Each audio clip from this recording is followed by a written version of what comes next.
ख़बर शामिल कंदासीं त सिंध में 3 अप्रैल खां पोइ अजरक वारी नंबर प्लेट खां सवाइ ॿी नंबर प्लेट वारनि गाॾियुनि ख़िलाफ़ कार्रवाई जो फ़ैसिलो कयो वियो आहे। सूबाई वज़ीर मुकेश चावला जो चवणु आहे त अजरक वारी नंबर प्लेट खां सवाइ ॿी का बि नंबर प्लेट क़बूल न कई वेंदी। मुकेश चावला जो चवणु आहे त ट्रैफ़िक पुलिस जी चेक पोस्टुनि ते बि गाॾियुनि खे नयूं नंबर प्लेटूं मुक़ररु वक़्त ते जारी करण खे यक़ीनी बणायो वियो आहे।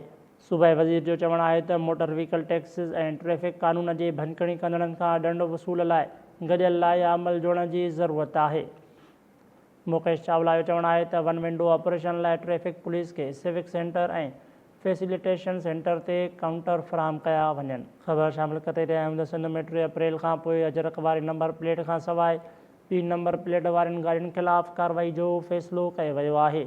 सूबाई वज़ीर मुकेश चावला जो चवणु आहे त अजरक वारी नंबर प्लेट खां सवाइ ॿी का बि नंबर प्लेट क़बूल न कई वेंदी।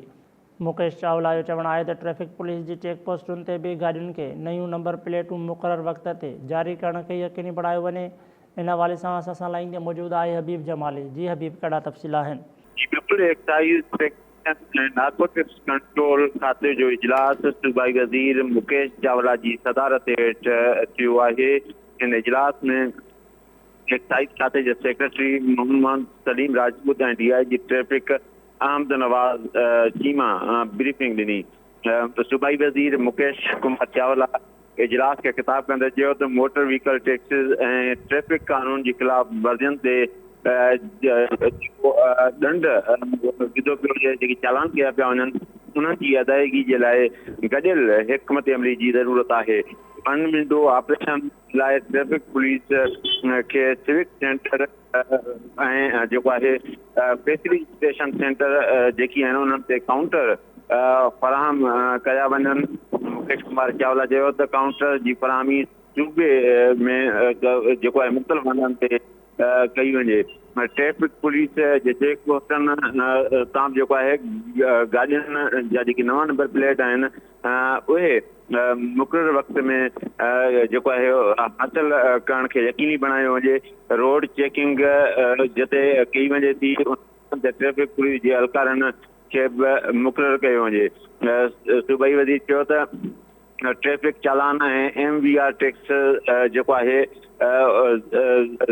जे सिलसिले में MVR टैक्सिस ऐं ट्रैफ़िक चालान जूं जेकी अदायगियूं आहिनि, जेकी बकायाऊं आहिनि उहे उन्हनि जी अदायगी हिक ॿिए जी सपोर्ट सां जेको आहे कई वञे।